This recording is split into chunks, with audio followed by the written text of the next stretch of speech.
Close to Home is a co-production of PBS 39, Lehigh Valley Health Network, and the Catherine Boulay Foundation.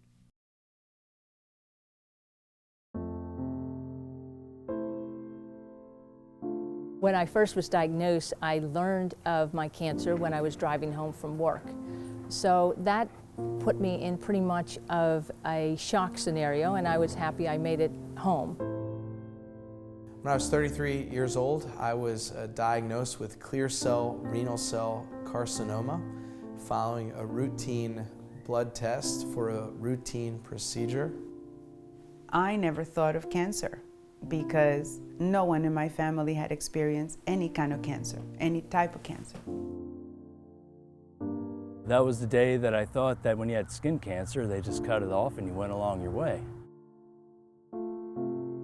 I was diagnosed just over 8 years ago, so I hope to procrastinate just long enough for them to come up with the cure.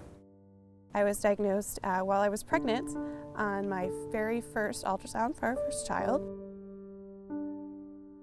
I was aware of this because my father had died with it, and then I was aware that my brother had it and had the surgery. When I first heard the diagnosis, I didn't know what to think.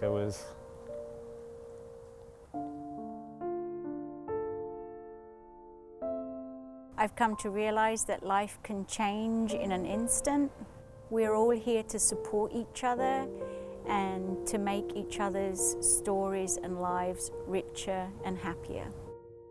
A cancer diagnosis does not have the same meaning as it once did. Hello, I'm Rick Boulay, and this is Close to Home.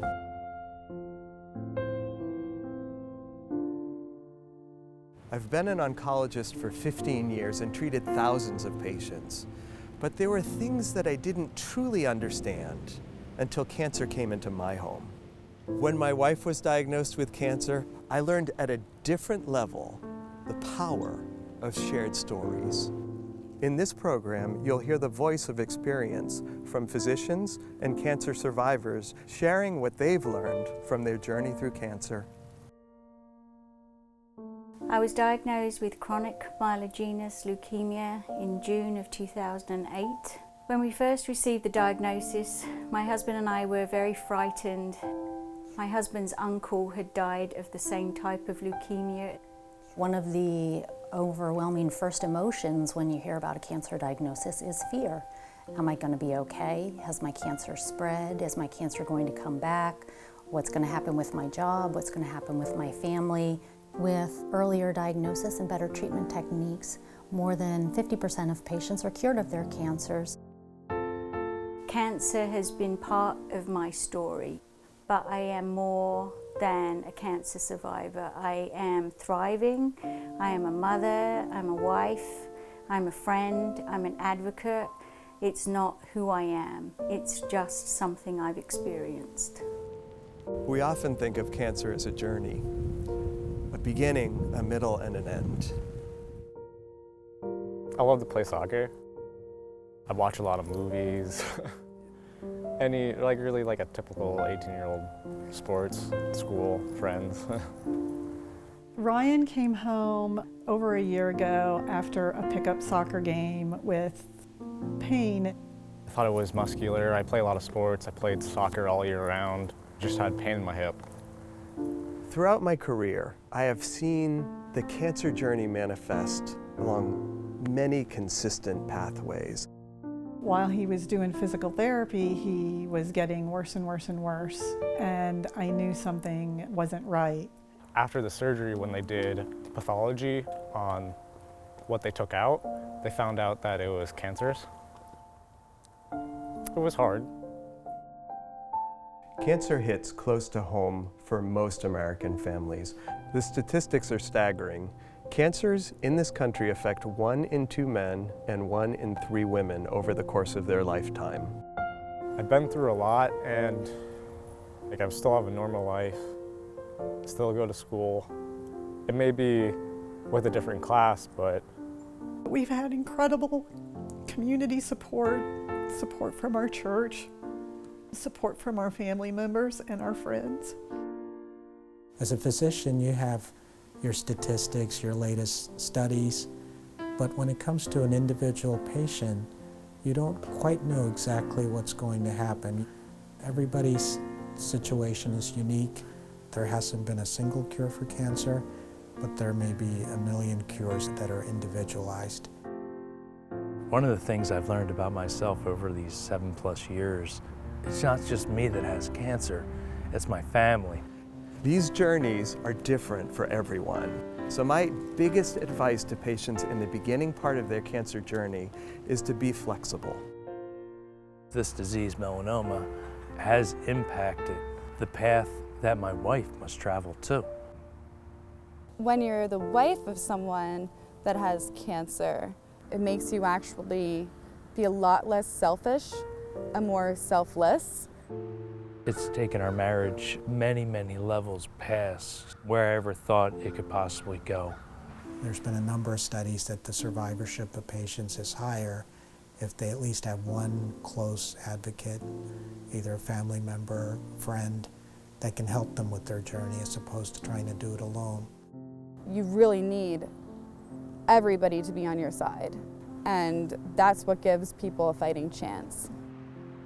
Having cancer has taught me many things. I thought it was helpful to let everyone know about my diagnosis so that they can feel comfortable. There's a lot of ups, there's a lot of downs, but one of the key things that certainly helped me was to be real positive and to hang around positive people. We don't have a crystal ball. We don't know what tomorrow will bring. But in most cases, we know that tomorrow will be here. So at the beginning of your journey, set your horizons short. Make each day count. It's not the end of the world. I would never say, why me? That is so dumb. You know, because you live on this earth, and whatever comes down the pike, you hope you don't get it. But if you get it, you deal with it. Everyone's goals along their cancer journey are different. How you choose to participate in that journey is all yours. When facing a serious cancer diagnosis, a very life-threatening cancer, patients may ask themselves, what do I have to live for? It varies from patient to patient as to what the answer will be for them. But I think it's critically important that they find an answer in order to motivate them through what's going to be a very difficult journey. One of the things that you have to prepare for is that part of this journey will be very much on your own. There are things that you can share, but there is a part of that experience that you'll never be able to communicate. People going through cancer need to be prepared to have sojourners accompany them along the way, but also to recognize and to in some way affirm the fact that part of this journey is done solo. The exact moment I was sitting in a room that was bubblegum pink, I remember it completely. And the doctor was trying to explain all of the science to me, and I'm not a scientist. So I asked him for the bottom line. What was the bottom line? And he said, you have leukemia. Nearly every cancer journey begins in fear. Overcoming your fear will help you see far more clearly where you want to go. I was diagnosed with a lower level of cancer, but a very aggressive grade. So that in itself was pretty unsettling. At that point, they decided that it was something definitely serious and that I needed to go into surgery. They removed the mass, and then it was officially diagnosed as an immature teratoma. It's a type of ovarian cancer. I was shocked in the sense of being so young, having two young boys, a 6-year-old and a 1-year-old at the time. How do we tell a 9-year-old, Mom might not make it past 3 months? So then your brain kind of kicks in and says, okay, what do I have to do? My son's birthday's coming up. Can I make it to his birthday? What else I can do for my kids? What can I do for my husband? What can I do for the people at work? When I was first diagnosed and I realized that this wasn't just going to be a quick fix, I spent quite a bit of time in some dark places, mentally and emotionally. My oncologist told my wife that the treatment that I would be undergoing would last from 6 months to 3 years. And then I would start circling the drain. I was definitely afraid a lot of times. I mean, you know, if the cancer had spread, we wouldn't be having any more children. I just assumed that with my diagnosis that I would have 6 months to live. I mean, of course, you have the fear of death, you know. Of not being there for my daughters. We worry about the pain, we worry about the suffering, we worry about our families. When I have my moments when I feel the fear or the anxiety, I just remember his strength and courage and positive attitude, and that's what helps me to focus on the positive. All I knew about leukemia was you got it and you died. I didn't know the truth, which is you get it and you can live a very full and happy life. Cancer is not a death sentence. Cancer has successful treatments. None of us makes it out of here alive.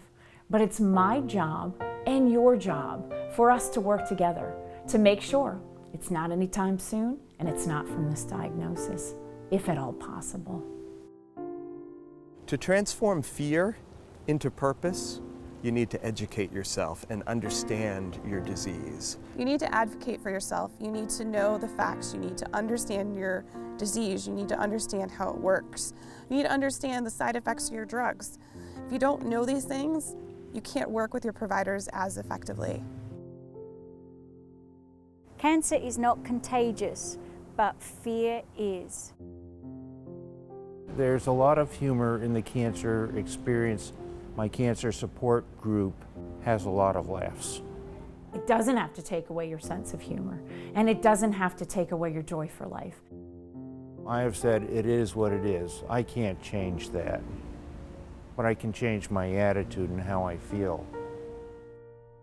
The language that's associated with cancer is very confrontational, battle. I'm battling cancer, I'm fighting cancer, I've been struck down with cancer. If you die from cancer, really looks like you've lost the battle, you've given up the fight. I think that as cancer is being redefined, that these words should be softened.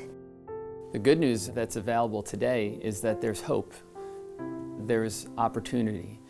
With the new technologies that we see in the future and with personalized medicine, our hope is that there'll be a cure for cancer and we'll be able to wipe out this word from our dictionary. After surgery, we were told that I was a stage 4 ovarian cancer. My husband was told that I might have 3 months to live. The pain is difficult. There is no two ways about it. I lost my hair, my eyebrows, everything. At that point, our son was 9 years old, and Dr. Boulay was kind enough to actually take our son Carter for breakfast and gave him all the information this little boy needed to be able to understand, come back to the hospital room, and literally curl up in bed with me and said, "It's okay, Mommy. I know where to hug you. Dr. Boulay said I could hug you."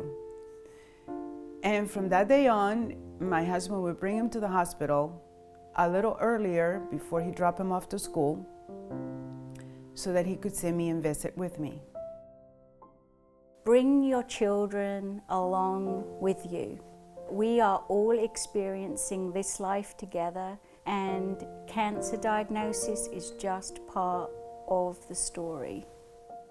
He wouldn't give up. He made sure that I had my slippers on, and he made sure that I started walking. And the day that we made it around the whole wing of the floor where I was, everybody clapped, and I was the first one in tears because I couldn't believe that little boy never gave up on me, so I couldn't give up on him. So much data and so many clinical trials revealed that a positive outlook has a direct impact on how you come through your cancer journey. What happened has already happened, and there's nothing you can really do to change that. So you got to look for the future and look forward to what you can improve and what you can do, because that's really what's going to matter. That's really what's going to keep you happy when you're going through this difficult time in your life. You have to have hope. There were times when I felt like that was maybe, the most important thing to have. Take it day by day and let the days take care of themselves. You are in control of your life and not just giving it away. You take it one little bit at a time and you can make it.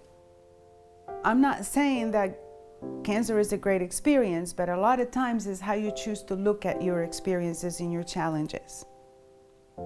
It's not why me, is what can I do with this? How can I turn this around? My life is really growing in stages. And yes, cancer was there in my life, but guess what? It's gone. It's gone.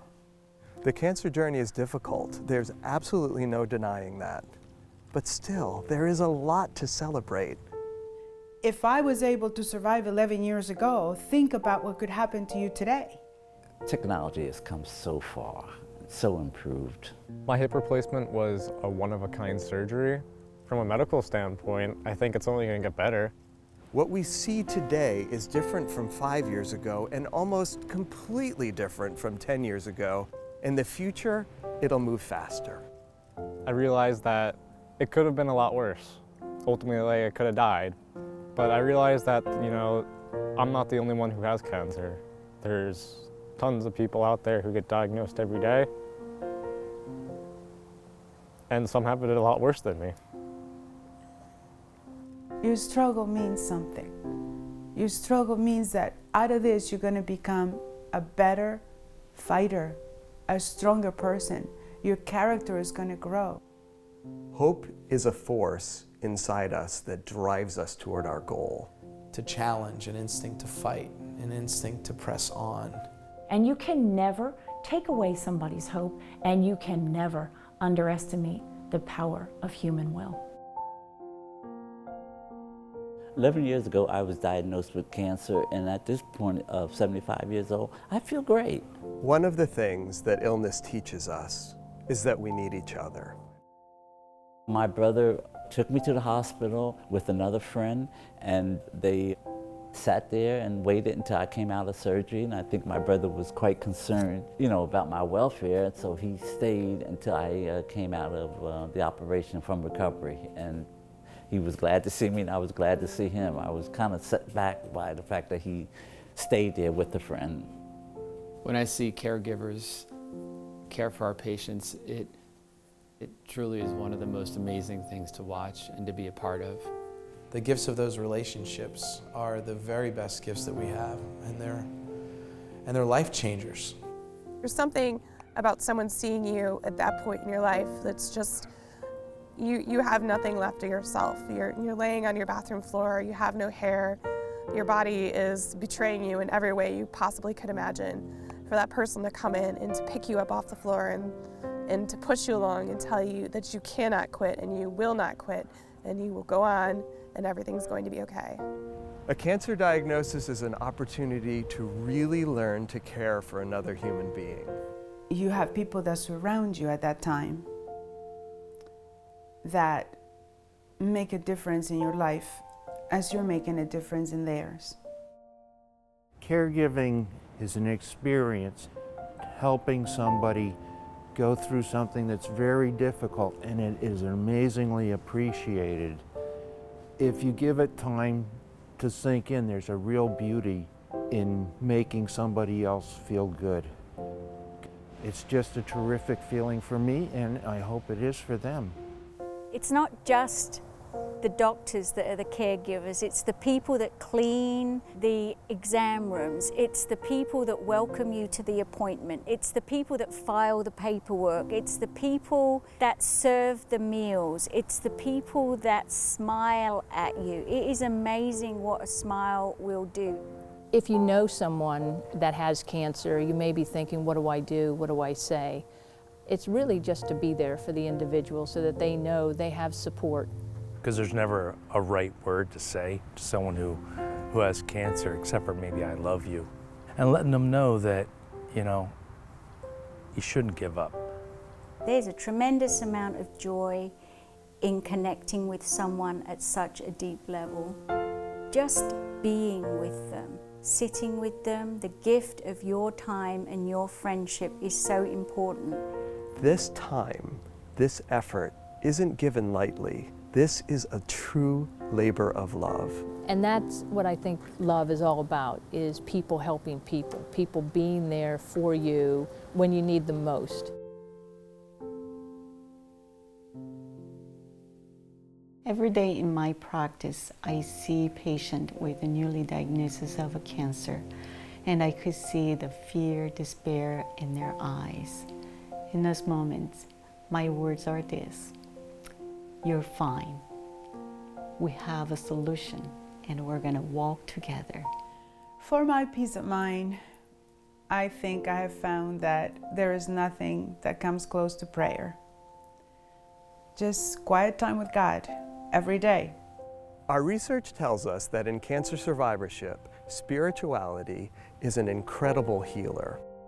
I think hope needs, in my estimation, needs to be blended with faith, because hope in and of itself isn't the full picture. But I think it's the faith where you realize you're not in control all the time. We're all human beings. We're born to have something broken inside of us.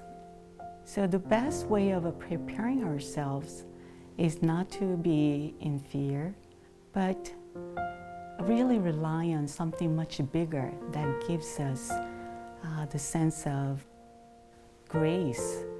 The internal journey, the changes that we make, are perhaps the most profound changes that we undergo as cancer survivors. Well, the inner journey changed me in profound ways. It made me give up a lot of the pettiness.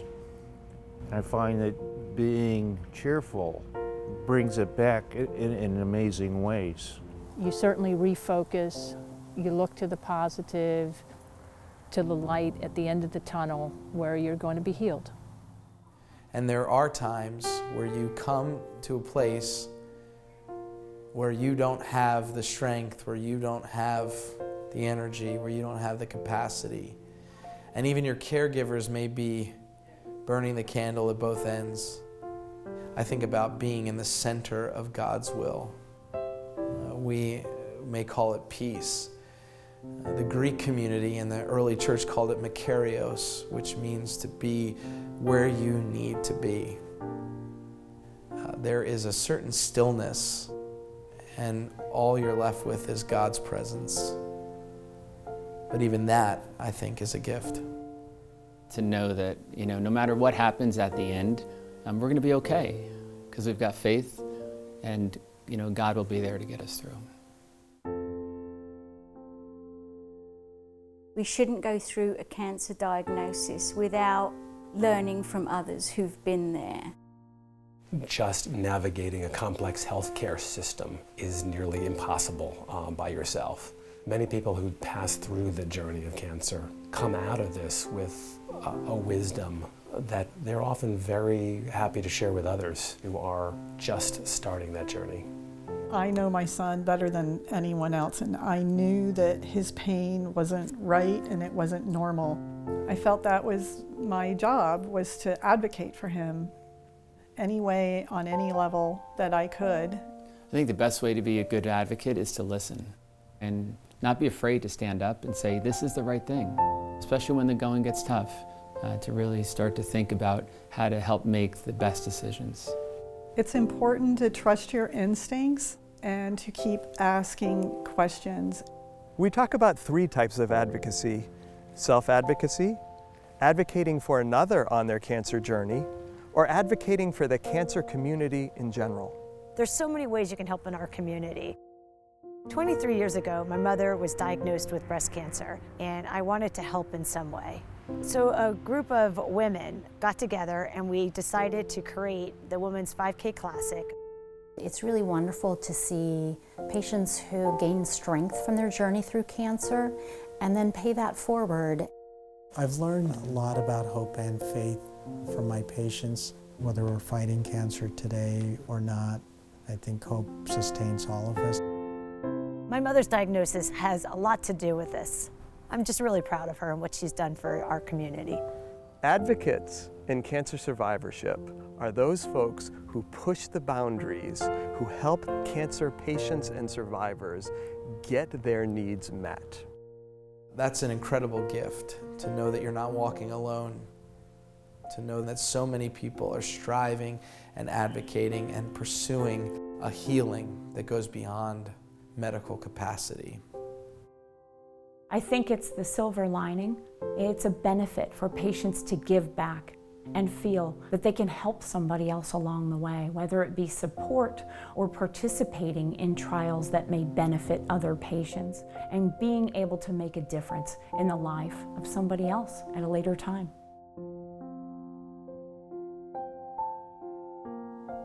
My hair came back all white. I kept it white for a while, and it was really, really short.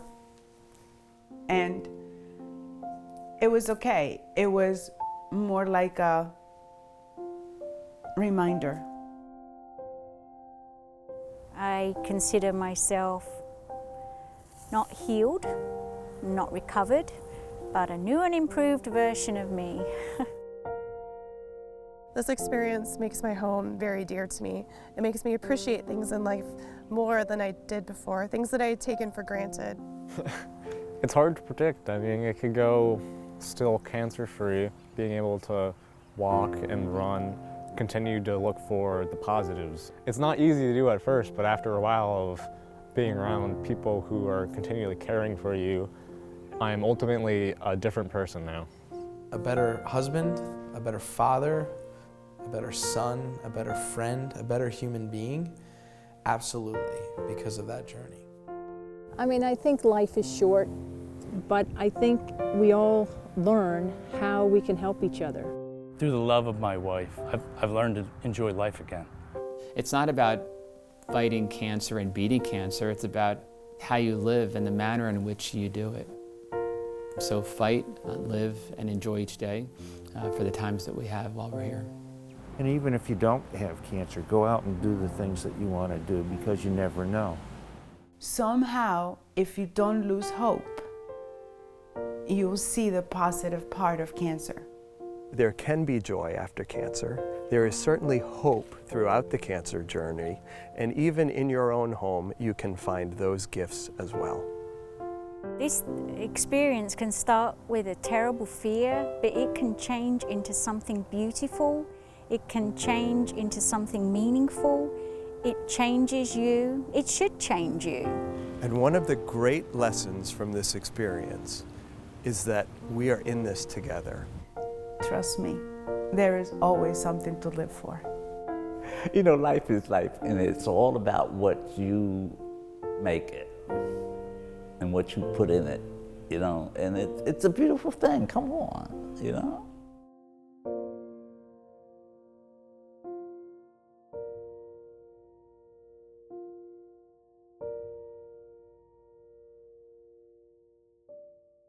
That's my philosophy for the day.